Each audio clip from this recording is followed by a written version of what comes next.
CMC red ಹೇಳುವಂತಹ ಒಂದು ತಳಿಯನ್ನ ನಾವು ಅಭಿವೃದ್ಧಿ ಮಾಡಿ ಒಂದು ಗಿಡದಲ್ಲಿ ಮಿನಿಮಮ್ 10 kg ನಿರೀಕ್ಷೆ ಮಾಡಬಹುದು, ಅಷ್ಟು ಅದು ಫಲ ಕೊಡ್ತದೆ.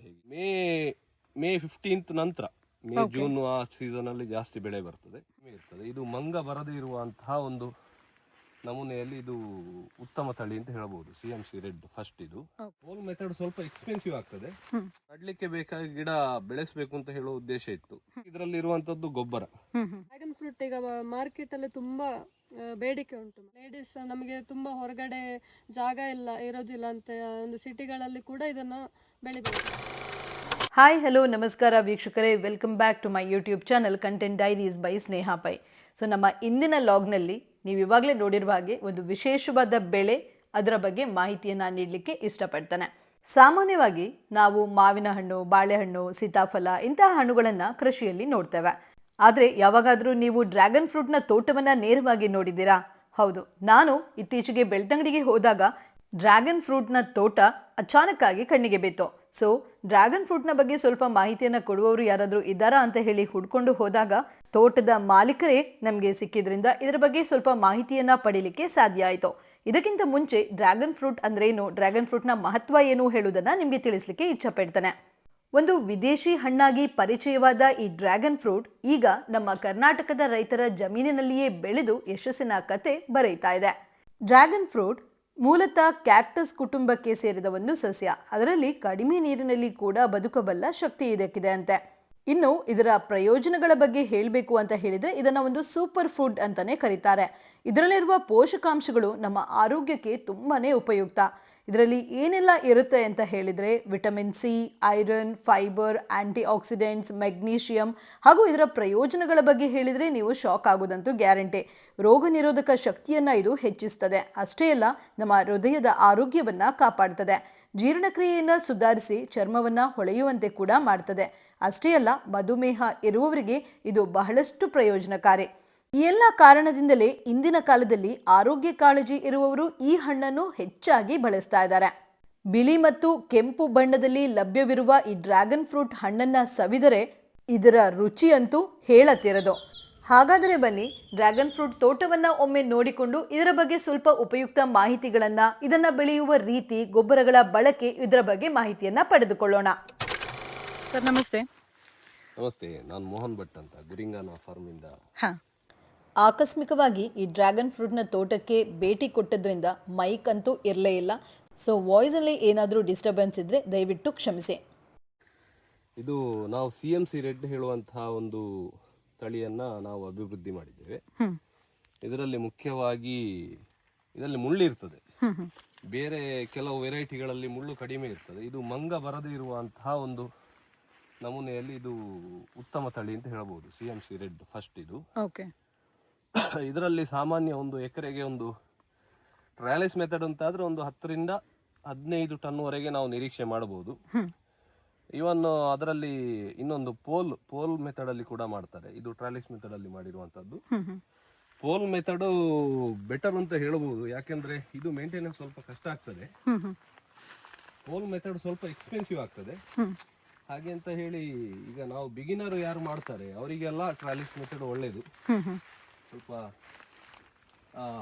ನಾವು ಗಿಡವನ್ನ ಜಾಸ್ತಿ ಅಭಿವೃದ್ಧಿ ಮಾಡುವಂತಹ ಉದ್ದೇಶದಿಂದ ಈ ಡ್ರ್ಯಾಗನ್ ಫ್ರೂಟ್ ಅನ್ನ ಫಸ್ಟಿಗೆ ಬೆಳೆಸುವಂತದ್ದು. ನಂತರ ಈಗ ಇನ್ನೆಲ್ಲ ಇದು ಕ್ಲೋನಿಂಗ್ ಮಾಡಬೇಕಷ್ಟೇ. ಇದರಲ್ಲಿ ಮೇನ್ ಆಗಿ ತುಂಬಾ ಗಿಡಗಳೆಲ್ಲ ಬಂದಿದೆ. ಇದು ಆ ಕಡೆ ಅದು ಪ್ರೂನಿಂಗ್ ಫಿನಿಶ್ ಆಗಿದೆ, ಆ ಕಡೆದ್ದು. ನಂತರ ಇದೆಲ್ಲ ಇನ್ನು ಪೆಂಡಿಂಗ್ ಇದೆ. ಅಂದ್ರೆ ಇದರಿಂದ ಗಿಡಗಳನ್ನ ಮಾಡುವಂತದ್ದು, ನೀವು ಹೆಚ್ಚಿನ ಗಿಡಗಳನ್ನ ಮಾಡ್ತೀರಿ. ಮುಂದೆ ಗಿಡ ನಡ್ಲಿಕ್ಕೆ ಬೇಕಾಗಿ ಗಿಡ ಬೆಳೆಸಬೇಕು ಅಂತ ಹೇಳೋ ಉದ್ದೇಶ ಇತ್ತು. ಇದೀಗ ಜಸ್ಟ್ ಒಂದು 18 ಮಂತ್ಸ್ ಆಯ್ತು. ಹೋದ ವರ್ಷ ಒಂದು 30 ರಿಂದ 40 kg ತೆಗ್ದಿದ್ದೇವೆ ನಾವು. ಈ ವರ್ಷ ಬರ್ಬೋದು, ಒಂದು 4-5 ಟನ್ ಬರ್ಬೋದು. ಅಂದ್ರೆ ಯಾವ ಸೀಸನ್ ಅಲ್ಲಿ ಆಗ್ತದೆ ಸರ್ ಯೂಶುವಲಿ ಇದು? ಇದು ಮೇ 15th ನಂತರ, ಜೂನ್ ಆ ಸೀಸನ್ ಅಲ್ಲಿ ಜಾಸ್ತಿ ಬೆಳೆ ಬರ್ತದೆ. ಮತ್ತೆ ಇದಕ್ಕೆ ಮೇನ್ ಆಗಿ ಇದರಲ್ಲಿ ಇರುವಂತದ್ದು ಗೊಬ್ಬರ. ಇದಕ್ಕೆ ಯಾವ ರೀತಿಯ ಗೊಬ್ಬರ ಕೊಡ್ತೇವೆ ಅದರ ಮೇಲೆ ಇದು ಟೋಟಲ್ ಕ್ರಾಪ್ ನಿಂತಿರುವಂತದ್ದು. ಇದರಲ್ಲಿ ಕಳೆ ಬರಬಾರದು. ಮೇನ್ ಆಗಿ ಇದರದ್ದು ಅದೊಂದು ವಿಷಯ ಉಂಟು, ಕಳೆ ಬರಬಾರದು. ಕಳೆ ಕ್ಲೀನ್ ಮಾಡ್ತಾ ಇರಬೇಕು, ತೋಟ ಕ್ಲೀನ್ ಇರಬೇಕು ಇದಕ್ಕೆ. ಮತ್ತೆ ಗೊಬ್ಬರ ಇದಕ್ಕೆ ಅದೇ ಮೇಯ್ನ್ ಆಗಿ ಏನು ಉಷ್ಣದ ಗೊಬ್ಬರ ಇರ್ತದೆ. ಈಗ ಸುಡು ಮಣ್ಣು ಹಾಕಬಾರದು, ಅದು ಬಿಟ್ಟು ಈಗ ಸಗಣಿ ಗೊಬ್ಬರ ಇರ್ಬೋದು ಅಥವಾ ಕೋಳಿ ಗೊಬ್ಬರ ಇಂಥದ್ದು ಅದಕ್ಕೆ ಒಳ್ಳೆಯ ಒಂದು ಗೊಬ್ಬರ ಆಗ್ತದೆ. ಸೊ ನಾವಿಲ್ಲಿ ನೋಡ್ಬೋದು ಇದು ಸ್ವಲ್ಪ ಎತ್ತರದಲ್ಲಿ ನೀವು ಬೆಳೆಸಿದ್ದೀರಾ ಇದನ್ನ. ಹೌದು, minimum ಎತ್ತರ ಬೇಕು ಅದಕ್ಕೆ. ಓಕೆ, ಎತ್ತರ ಬೇಕೇ ಬೇಕು, 5 ಫೀಟ್ ಮೇಲೆ ಎತ್ತರ ಬೇಕೇ ಬೇಕು. ಯಾಕಂದ್ರೆ ಅದು ಇಳಿ ಬರ್ತದೆ ಹೀಗೆ. ಓಹೋ, ನಮ್ದು ಇದು ಫಿನಿಶ್ ಆಗ್ಲಿಲ್ಲ, ಇದು ನಂತರ ಇನ್ನು ಕೆಳಗೆ ತನಕ ಬರ್ತದೆ. ಓಕೆ ಓಕೆ, ಫುಲ್ಲು ಈ ಕಡೆ ನಿಮಗೆ ಹೊರಗಡೆ ಬರ್ತದೆ. ಇದು ಫಿನಿಶ್ ಆಗುವಾಗ ಫುಲ್ಲು ಕವರ್ ಆಗ್ತದೆ. ಇದು ತೋಟ ನಿಜವಾಗಿ ಇದು ಇನ್ನೂ ಹತ್ರ ಆಯ್ತು. ಫುಲ್ಲು ಕವರ್ ಆಗುವಾಗ ಅದು ಒಂದೊಂದು 2-2 ಮೀಟರ್ ವರೆಗೆ ಬರ್ತದೆ ಇದರ ಒಂದೊಂದು ಸ್ಟಂಪು. ಹಾಗೆ ಒಳ್ಳೆ ಗೊಬ್ಬರ ಹಾಕಿದ್ರೆ ಸಿಕ್ಕಾಪಟ್ಟೆ ತುಂಬುತ್ತದೆ ಅದು. ಅಂದ್ರೆ ಇದು ಇಳಿಮುಖವಾಗಿ ಬರ್ತಾ ಇರ್ತದೆ, ಅದರಲ್ಲಿ ಡ್ರ್ಯಾಗನ್ ಫ್ರೂಟ್ ಕೂತ್ಕೊಳ್ಳುವಂತದ್ದು ಇರ್ತದೆ. ಇದು ಮೇಲ್ಗಡೆ ಹತ್ತುವಂತ ಸ್ಟಂಪ್ ಅನ್ನ ಪ್ರೂನಿಂಗ್ ಮಾಡ್ತಾ ಹೋಗ್ಬೇಕು. ಅದರಲ್ಲಿ ಮೇನ್ ವಿಷಯ ಇರುವುದು ಇದರಲ್ಲಿ ಪ್ರೂನಿಂಗ್. ಯಾವುದು ನಮಗೆ ಇರುವಂತದ್ದನ್ನ ಕಟ್ ಮಾಡ್ತಾ ಹೋಗ್ಬೇಕು, ಅದೇ ದೊಡ್ಡ ಕೆಲಸ ಇರುವಂತದ್ದು.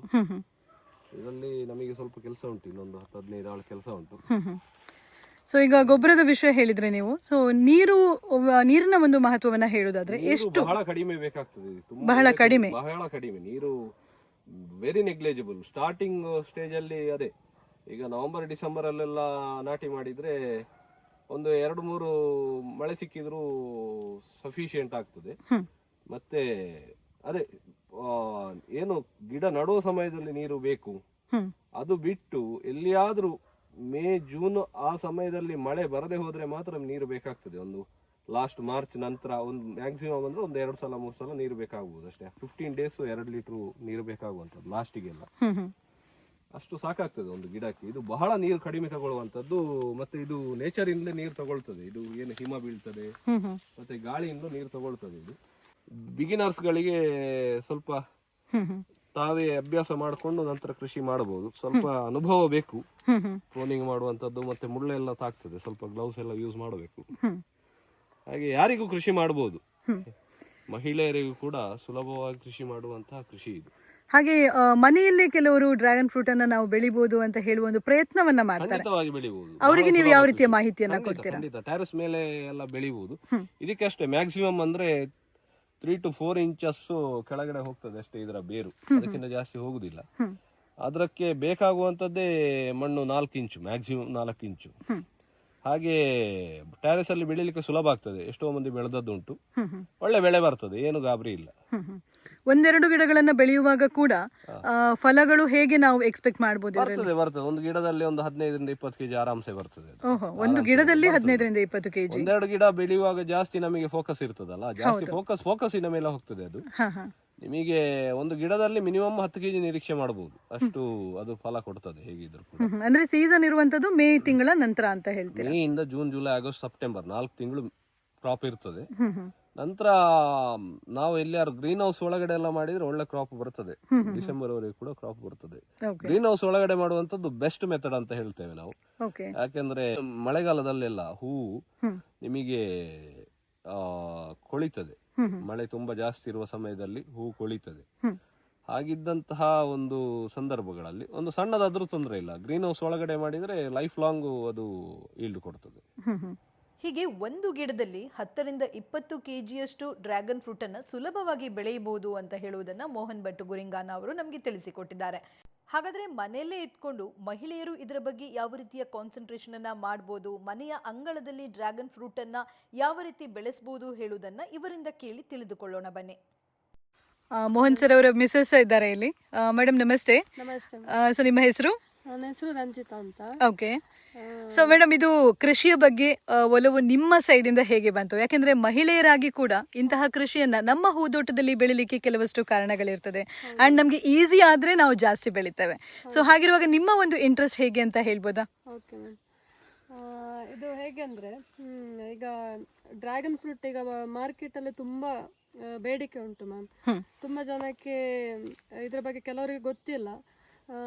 ಅದರಲ್ಲಿ ಈಗ ಸಿಟಿ ಸೈಡಲ್ಲಿ ಎಲ್ಲ ತುಂಬ ಮಾರ್ಕೆಟಲ್ಲಿ ಬರುವಂಥ ಒಂದು ಫ್ರೂಟ್ ಇದು ಮಕ್ಕಳೆಲ್ಲ ತುಂಬ ಇಷ್ಟಪಡ್ತಾರೆ. ಅಂದರೆ ಈ ಫ್ರೂಟ್ ಅಷ್ಟು ಟೇಸ್ಟ್ ಇರ್ತದೆ. ಹೌದು. ಆಮೇಲೆ ಇದು ಮಹಿಳೆಯರು ಕೂಡ ಮಾಡ್ಬೋದು, ಅಂದರೆ ತುಂಬ ಅದೇ ಲೇಬರ್ ಇಲ್ಲ ಇದನ್ನೆಲ್ಲ ಬೆಳಿಲಿಕ್ಕೆ. ಸೊ ನೀವು ಟೆರೆಸಲ್ಲಿ ಇದ್ಕೊಂಡು ಲೇಡೀಸ್ ನಮಗೆ ತುಂಬ ಹೊರಗಡೆ ಜಾಗ ಇರೋದಿಲ್ಲ ಅಂತ ಒಂದು ಸಿಟಿಗಳಲ್ಲಿ ಕೂಡ ಇದನ್ನು ಬೆಳಿಬಹುದು ಮ್ಯಾಮ್. ಹೇಗೆಂದರೆ ಟೆರೆಸಲ್ಲಿ ಇದನ್ನು ಗಿಡ ಮಾಡಿ ಅದರಿಂದ ನೀವು ಕ್ರಾಪ್ ಇದು ತೆಗಿಬಹುದು. ಓಕೆ, ಅಂದ್ರೆ ಒಂದೊಂದು ಎರಡೆರಡು ಪಾಟ್ಸ್ ಗಳಲ್ಲಿ ನೀವು ನೆಟ್ಟರು ಕೂಡ ಒಳ್ಳೆಯ ಕ್ರಾಪ್ ಅನ್ನ ಪಡಿಬಹುದು ಅಂತ ನೀವು ಹೇಳ್ತಾ ಇದ್ದೀರಾ. ಓಕೆ, ಮೇಂಟೆನೆನ್ಸ್ ಕಮ್ಮಿ, ಅದರಿಂದ ಓಕೆ, ಅದರಿಂದ ಒಳ್ಳೆಯ ಗಿಡಗಳು ಬರ್ತದೆ, ಒಳ್ಳೆಯ ಫಲಗಳು ಕೂಡ ಸಿಗ್ತದೆ ಅಂತ. ಮತ್ತೆ ಹೆಲ್ದಿ ಫ್ರೂಟ್ ಖಂಡಿತ. ಈಗ ಈ ವಿಷಯದಲ್ಲಿ ತಗೊಳ್ಳುವಂಥದ್ದು ಅಂತ ಆದ್ರೆ ನಾವು ಬೇಸಿಕಲಿ ನಮ್ಮ ಹತ್ರ ಒಂದು ಹರ್ಬಲ್ ಮೆಡಿಸಿನಲ್ ಇಂಡಸ್ಟ್ರಿ ಇದೆ. ಅದರ ಅನುಭವದಲ್ಲಿ ಕೂಡ ಹೇಳಬಹುದು. But we are qualified in acutherapy also. ಹಾಗೆ ನಾವು ಇದನ್ನ ಹೆಲ್ತ್ ಬೆನಿಫಿಟ್ ಅಲ್ಲಿ ತಗೊಳ್ಳುವಾಗ ಇದರಲ್ಲಿ ಮೆಗ್ನೀಷಿಯಂ ಕಂಟೆಂಟ್ ಒಂದು 18% ವರೆಗೆ ಉಂಟು, ಐರನ್ ಕಂಟೆಂಟ್ ಒಂದು 10% ವರೆಗೆ ಉಂಟು, ಮತ್ತೆ ವಿಟಮಿನ್ಸ್ ಹೇರಳವಾಗಿ ಮೈಕ್ರೋ ವಿಟಮಿನ್ಸ್ಗಳು ಹೇರಳವಾಗಿರುವಂತಹ ಒಂದು ಫ್ರೂಟ್. ಮತ್ತೆ ಇದನ್ನ ಆರ್ಗ್ಯಾನಿಕ್ ಆಗಿ ಬೆಳಿಬಹುದು. ಈಗ ಎಲ್ಲಾ ಪದಾರ್ಥವನ್ನು ಆರ್ಗ್ಯಾನಿಕ್ ಆಗಿ ಬೆಳಿಲಿಕ್ಕೆ ಆಗುದಿಲ್ಲ. ಇದಕ್ಕೆ ರೋಗಗಳು ಬಹಳ ಕಡಿಮೆ ಇರ್ತದೆ. ನಮಗೆ ಅಗತ್ಯ ಬಿದ್ದಾಗ ಬೋರ್ಡೋ ದ್ರಾವಣ ಅಥವಾ ನೀಮ್ ಆಯಿಲ್ ಅನ್ನ ಆಡ್ ಮಾಡಿ ನಾವು ಇದಕ್ಕೆ ಸ್ಪ್ರೇ ಮಾಡಿದ್ರೆ 90% ರೋಗಗಳು ಇದರಲ್ಲಿ ನಿವಾರಣೆ ಆಗ್ತದೆ. ಬಹಳ ಕಡಿಮೆ ರೋಗ ಅಂತ ಹೇಳಬಹುದು. ಇದಕ್ಕೆ ಬರುವಂತಹ ರೋಗಗಳು ಬಹಳ ಕಡಿಮೆ. ಹಾಗಿದ್ದಾಗ ಮೇಜರ್ ಅಡ್ವಾಂಟೇಜ್ ಅದೇ ವಿಷಯ ಆಗಿರ್ತದೆ. ಎಲ್ಲಾ ಸಮಸ್ಯೆಗಳು, ಎಲ್ಲಾ ಕೃಷಿಯಲ್ಲಿಯೂ ಮೇಜರ್ ಇಶ್ಯೂ ಇರುವಂತದ್ದು ರೋಗಗಳು. ಹೌದು. ಇದಕ್ಕೆ ಮತ್ತೆ ನೀರು ಬಹಳ ಕಡಿಮೆ. ಹಾಗಿದ್ದ ಸಂದರ್ಭಗಳಲ್ಲಿ ನಮಗೆ ಇದನ್ನ ನಾವು ಈಗ ರೆಕಮೆಂಡ್ ಮಾಡಬಹುದು. ಈಗ ಹೇಗೆ ಅಂತ ಹೇಳಿದ್ರೆ, ಈಗ ಮನೆ ಖರ್ಚಿಗೆ ಅಂತ ಹೇಳಬಹುದು. ಒಂದು ಮನೆ ಖರ್ಚಿಗಾದ್ರೂ ನಾವು ಬೆಳೆಯುವಂತದ್ದು ಬಹಳ ಶ್ರೇಯಸ್ಸು ತರ್ತದೆ. ಯಾಕೆ ಅಂತ ಹೇಳಿದ್ರೆ ನಮಗೆ ಸ್ಯಾಟಿಸ್ಫ್ಯಾಕ್ಷನ್ ಇರ್ತದೆ ನಾವು ಆರ್ಗ್ಯಾನಿಕ್ ಆಗಿ ಬೆಳೆದಿದ್ದೇವೆ ಅಂತ. ಆ ಕಾರಣಕ್ಕಾದ್ರೂ ನಾವು ಇದನ್ನ ಬೆಳೆಯುವಂತದ್ದು ಬಹಳ ಸೂಕ್ತ ಅಂತ ನಾನು ಹೇಳ್ತೇನೆ. ಸರ್, ಹಾಗೆ ಪ್ರಯೋಜನಗಳ ಬಗ್ಗೆ ಹೇಳಿದ್ರೆ, ಒಂದು ಆರೋಗ್ಯದ ಬಗ್ಗೆ ಪ್ರಯೋಜನಗಳು ಅಂತ ಹೇಳುವಾಗ ಯಾವ ರೀತಿಯಲ್ಲಿ ನಾವು ಇದನ್ನ ಆಯ್ದುಕೊಳ್ಬಹುದು ಅಂತ ಹೇಳ್ತೀರಾ ನೀವು? ಆರೋಗ್ಯದ ಪ್ರಯೋಜನಗಳು ಅಂತ ನಾವೀಗ ನ್ಯಾಚುರಲಿ ಇಮ್ಯುನಿಟಿ ಬೂಸ್ಟರ್, ಈಗ ಎನಿ ಕೈಂಡ್ ಆಫ್ ಈಗ ನಿಮಗೇನು ಮೆನ್ಸಸ್ ಇಶ್ಯೂಸ್ ಬರ್ಬೋದು, ಅಥವಾ ಏನು ಬ್ಲಡ್ ಕೌಂಟ್ ಇರ್ಬೋದು, ಇದು ಲೋ ಶುಗರ್, ಲೋ BP ಬರುವಂತಹ ಸಾಧ್ಯತೆಗಳು ಎಲ್ಲ ಈಗ ಉಂಟು. ತುಂಬಾ ಜನರಿಗೆ ಈಗ ಕ್ಯಾಲ್ಸಿಯಂನ ಕೊರತೆಗಳು ಇತ್ಯಾದಿಗಳು ಇರ್ತದೆ. ಈಗ ಏನಾಗಿದೆ, ಈ ಸ್ಕೂಲ್ ಎಜುಕೇಶನ್ ಸಿಸ್ಟಮ್ ಇಂದಾಗಿ ಮಕ್ಕಳಿಗೆ ತುಂಬಾ ಡಿಫಿಷಿಯನ್ಸಿ ಉಂಟು. ಯಾಕಂದ್ರೆ ಅವರಿಗೆ ವಿಟಮಿನ್ ಡಿ ಸಿಗುವುದಿಲ್ಲ. ಬೆಳಿಗ್ಗೆ 9 ರಿಂದ 10-11 ಗಂಟೆವರೆಗೆ ನಮಗೆ ವಿಟಮಿನ್ ಡಿ ಅವೈಲಬಿಲಿಟಿ ಇರುವಂತದ್ದು. ಆ ಸಮಯದಲ್ಲಿ ಮಕ್ಕಳು ಸ್ಕೂಲಲ್ಲಿ ಇರ್ತಾರೆ. ಅಂತ ಒಂದು ಇದನ್ನ ನಾವು ಫಿಲ್ ಮಾಡ್ಲಿಕ್ಕೆ ಏನೋ ಒಂದು ದಾರಿಗಳು ಬೇಕು. ಅದರಲ್ಲಿ ಈ ಫ್ರೂಟ್ ಸ್ವಲ್ಪ ಹೆಲ್ಪ್ ಆಗ್ತದೆ. ಹಾಗೆ ಅಂತ ಹೇಳಿ ಎಲ್ಲ ಇದೇ ಮಾಡ್ತದೆ ಅಂತಲ್ಲ, ಏನೋ ಒಂದು ಎಡಿಷನಲ್ ಬೂಸ್ಟ್ ಸಿಗಬಹುದು ಅಂತ ನಮ್ಮ ಒಂದು ಆಶಾಭಾವ. ನಾವು ನಮ್ಮ ವ್ಯವಸ್ಥೆಯಲ್ಲಿ ಬೇಕಾದಂತ ಆರೋಗ್ಯವರ್ಧಕ ವ್ಯವಸ್ಥೆಯನ್ನು ನಾವು ರೂಢಿಸಿಕೊಳ್ಳುವಂತಹ ಪ್ರಯತ್ನವನ್ನ ಮಾಡಬೇಕು ಅಂತ ಹೇಳುವುದೇ ಒಂದು ನಮ್ಮ ಮೂಲ ಉದ್ದೇಶ. ಸೊ ಹೆಲ್ತ್ ಬೆನಿಫಿಟ್ಸ್ ಜಾಸ್ತಿನೇ ಇದೆ. ಸೊ ನಾವು ಮನೆಯಲ್ಲೇ ಬೆಳೆದು ಕೂಡ ಈ ಒಂದು ಕೃಷಿಯನ್ನ ಮಾಡಿ ಕೂಡ ಇದರಲ್ಲಿ ಸಫಲತೆಯನ್ನ ಕಾಣ್ಬೋದು ಅಂತ ಹೇಳ್ತೀರಾ? ಓಕೆ, ಧನ್ಯವಾದಗಳು ಸರ್ ಎಲ್ಲಾ ವಿಷಯದ ಬಗ್ಗೆ ಮಾಹಿತಿಯನ್ನ ನೀಡಿದಕ್ಕಾಗಿ. ನೋಡಿದ್ರಲ್ಲ ವೀಕ್ಷಕರೇ, ಡ್ರ್ಯಾಗನ್ ಫ್ರೂಟ್ ಹಣ್ಣಿನಿಂದ ಟನ್ಗಳಷ್ಟು ಬೆಳೆಯನ್ನ ಬೆಳೆದು ಒಳ್ಳೆಯ ಲಾಭವನ್ನ ಕೂಡ ರೈತರು ಮಾಡಲಿಕ್ಕೆ ಸಾಧ್ಯವಾಗ್ತದೆ. ರೈತ ಸ್ನೇಹಿಯಾಗಿರುವ ಈ ಹಣ್ಣಿನಿಂದ ಕೂಡ ಉತ್ತಮ ಲಾಭವನ್ನ ಪಡೆದುಕೊಳ್ಬಹುದು ಹೇಳುವ ಮಾಹಿತಿಯನ್ನ ಕೊಟ್ಟಿದ್ದಾರೆ. ಸಾಧ್ಯವಾದಲ್ಲಿ ಮುಂದೊಂದು ದಿನ ಈ ಡ್ರ್ಯಾಗನ್ ಫ್ರೂಟ್ನ ಗಿಡವನ್ನ ಮಾಡುವುದು ಹೇಗೆ ಹೇಳುವ ಮಾಹಿತಿಯನ್ನ ಕೂಡ ಪಡೆದುಕೊಳ್ಳೋಣ. ಇಂದಿನ ಡ್ರ್ಯಾಗನ್ ಫ್ರೂಟ್ನ ವಿಶೇಷವಾದ ಮಾಹಿತಿ ನಿಮಗೂ ಕೂಡ ಇಷ್ಟ ಆಗಿದೆ ಅಂತ ಹೇಳಿ ಭಾವಿಸ್ತಾ, ಮುಂದೆ ಮತ್ತಷ್ಟು ಉಪಯುಕ್ತ ಮಾಹಿತಿಗಳನ್ನೊಳಗೊಂಡ ವಿಡಿಯೋಗಳೊಂದಿಗೆ ನಿಮ್ಮ ಮುಂದೆ ಬರಲಿದ್ದೇನೆ. ನಾನು ಎಕ್ಸ್ಪ್ಲೋರ್ ಮಾಡಿರುವಂತಹ ಇಂತಹ ಇನ್ಫಾರ್ಮೇಟಿವ್ ಕಂಟೆಂಟ್ಸ್ಗಳಿಗಾಗಿ ನೋಡ್ತಾ ಇರಿ. This is Sneha Pai from content diaries, signing of.